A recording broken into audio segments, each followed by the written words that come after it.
Welcome back to the future, in what's apparently becoming a regular look into the world of, well, I guess, universe of Star Citizen.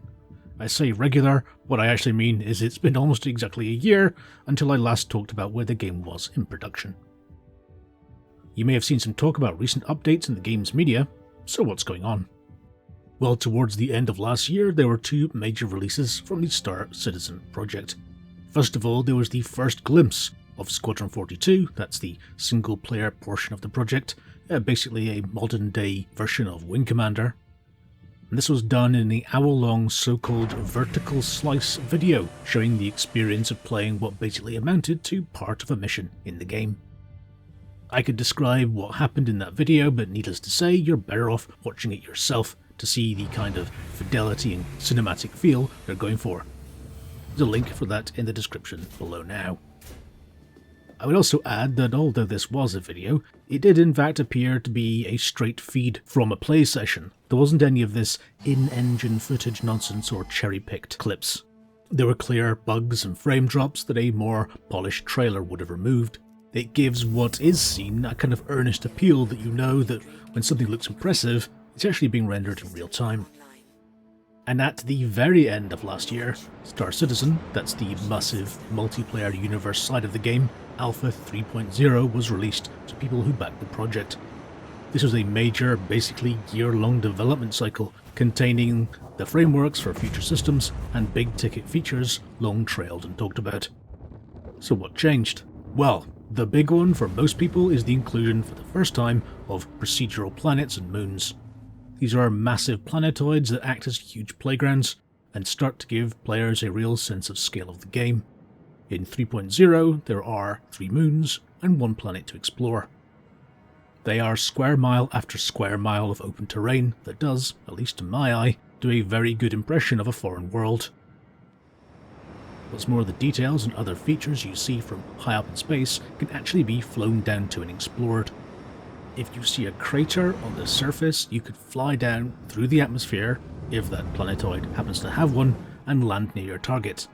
Get out of your ship, all in first person, and climb up the side and gaze upon a view that, with all the space, has probably never been seen by another person. I don't mind saying that I had a few wow moments whilst exploring in 3.0. There's something appealing about how the game swings from a sort of richly textured experience like flying down a canyon to a cold, isolated feel on the dark side of a planet or when you're hanging in space away from your ship. Going hand in hand with the planets are the actual reasons to explore them. These are points of interest and are scattered around the surface and come in all different shapes and sizes. There are structured bases of different uses, which adds a bit of environmental storytelling to their location. Perhaps on a dusty, barren planet you see a mining outpost. It might be small and scruffy like it's a one-man operation, or it might be larger and more developed as if it's being run by a proper mining business. On another harsh ice planet you might find small emergency shelters that offer somewhere away from the elements and a good spot to recharge your oxygen supply. Many of these points of interest are shown on the HUD of your spacecraft, but many are also not. For example, there are derelict ships in varying states of decay scattered across these new worlds, including a large capital class ship. The headline items for these planetary points of interest are so-called hero locations. These are non-procedural, scoped locations that are meant to serve as hubs for other activities. Perhaps the top of these for Alpha 3.0 is Levski. It's meant to be an old mining base taken over by what are essentially space hippies. So there's a charmingly ramshackle, untidy appearance. Imagine something like the post-apocalyptic world of the Fallout series, you're most of the way there. Unlike these smaller outposts, Levski is a multi-level base with landing areas and elevators and a shopping bazaar and trading posts. Things like the key shops for weapon and armor also sell items more suited to outlaws, or at least less official-looking gear. Persistence is another new feature that was missing from previous iterations of the game. It's not as flashy as procedural planets, but it's all the back-end database systems that have to exist so that objects in the world that you buy or own or take persist as belonging to you after your game stops. Not just the objects themselves, but their states too. Are they damaged? Are they needing refueling? If you spawn your ship again, what items does it contain? And so on. Trading was introduced for the first time in Alpha 3.0 as well. From a terminal location, you can buy goods, transfer them to your ship, and transport them to another location, and then resell them. There's already a dynamic pricing system in the game, but it's clearly the first pass at a system like this. There are numerous ways to cheese money out of it. And these evolving systems are probably why the current currency is alpha credits rather than the normal credits that will be used on release. And although we've seen space trading games before, but in the first-person world, somehow it comes alive in Alpha 3.0's physicalized cargo. When you buy commodities, they are placed into containing boxes, and these boxes actually materialize inside your ship. If you fill your ship to bursting with cargo, you actually have to maneuver around it just to fly the thing away. It's such a simple and logical step forward for the cargo to be actually seen, but somehow it gives what are normally just numbers in a spreadsheet some real worth and sort of tactile feel to them. I wasn't expecting it to be so much better, if I'm honest. Another way to make alpha credits in 3.0 are missions. These can be similar to the old repair the communications relay missions of previous builds, but now include fetching items from the aforementioned planetary bases and delivering them to their destination. Or maybe even getting the coordinates of a wrecked vessel with orders to remove the ship's black box and transport it. We're starting to see what missions in the full release game might actually feel like. With these missions are the first implementation of higher quality and sort of quest giver NPCs. Most famously the character of Miles Eckhart, who was first introduced in a presentation the developers put out some time ago. There are a few NPCs littered around the world as well now. It's fair to say that things are looking pretty rough around the edges in terms of how smart and how realistically they act. It's not unusual to see them oddly bunched together or resting on a railing that doesn't actually exist.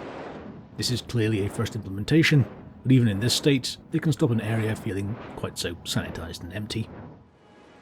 One thing you've probably already noticed now is that the frame rate isn't exactly in a good place at the moment. On my rig, I see an average of 15 frames a second. It's my understanding that one major slowing factor of the frame rate is basically the demands placed on both the client and the server for things like object updates, and it's simply too high. One explanation would be that if someone picks up a parcel on a base on a planet on the other side of the solar system, then at the moment your game receives those updates and tracks those objects unnecessarily. So if you're lucky enough to land on a server with only a couple of players, it's not so bad, but when the server is jammed full, everything starts to slow down. Clearly, this isn't ideal. So what now? Well, the plan from the devs is to move from a feature-based schedule as it is at the moment to something based on time. So they're planning 4 large content patches this year, with the first due in the first quarter. They've already talked about how 3.1 will have things like performance squarely in its sights, and I hope it yields good results, as I need something like a 4 times performance boost just to play at 60 FPS. I guess in late March I'll get a chance to see how things actually are. And on the upside, the devs are clearly stating that the performance isn't in a state where they want it to be, so it's good they know it needs addressing. After that, well, there's things like mining to be added sometime as well, though I'd imagine it'll be more aimed at later on in the year. In fact, if you have a passing interest, they do a weekly show on their YouTube channel called Around the Verse, where they do updates on development and preview future content. So I should probably answer one obvious question that people will be asking: do I recommend backing Star Citizen? Well, in many ways, this is about personal preference. It's about putting money into something that could be extraordinary, or it could be hugely disappointing. For me, I saw what they wanted to build and knew that it spoke to me in a way that games like Skyrim do to other people. But is there a risk? Yes, clearly there is. There's nothing wrong with waiting for release. This isn't a game yet, it's in development software. One reason people find Star Citizen a contentious topic is the time it's taken in development.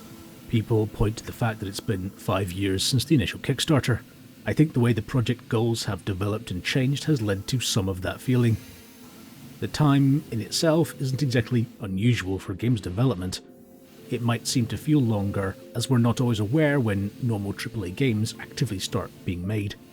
But if I was a backer for a single-player Wing Commander-like game, maybe I'd feel different about the scope and scale of the task the project has now become. Another reason people find Star Citizen a contentious topic: the huge figures some backers have chosen to put into the project in order to own massive ships. My advice would be to ignore those headline-grabbing figures. It is unnecessary to spend anything like that. If you want to back, it costs about the same as a normal game to get a game package with a starter ship for Star Citizen, and the same applies for Squadron 42. Previously, they've also run a number of free fly events where people can try out the latest version of the game themselves. If you're unsure, or even if you are sure and don't want to put any money in before release, you can always wait for one of those events and see how things are progressing. I'd recommend you sign up for a free account on the Star Citizen site, as they tend to send out emails and other communications about those events. If you do plan to sign up, please do use a referral code, as it grants you 5,000 credits to your account over the normal 1,000. And these are final game credits as well, not the alpha kind. Every account has a referral code, so if you have friends who play, I'd recommend asking them for their code. It can be worth in-game items to them. If you do want to use my referral code, it's on the screen now, and there's a link in the description below too. I thank you for your support if you choose to use it.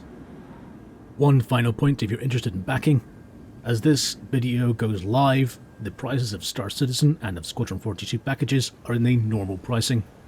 They were discounted over the holiday period, for example. So unless you want to try Alpha 3.0 immediately, I would recommend signing up for an account, or wait until those prices are discounted again before actually spending money. I'm interested to know what you think of Star Citizen. Do you like the idea of a space game crossed with an FPS title? Leave a comment below right now and let me know what you're thinking. If you want to follow me on Twitter, I'm at LCTRGames. There's a link in the description below for that too. Thank you so much for watching, and I'll see you next time. Take care.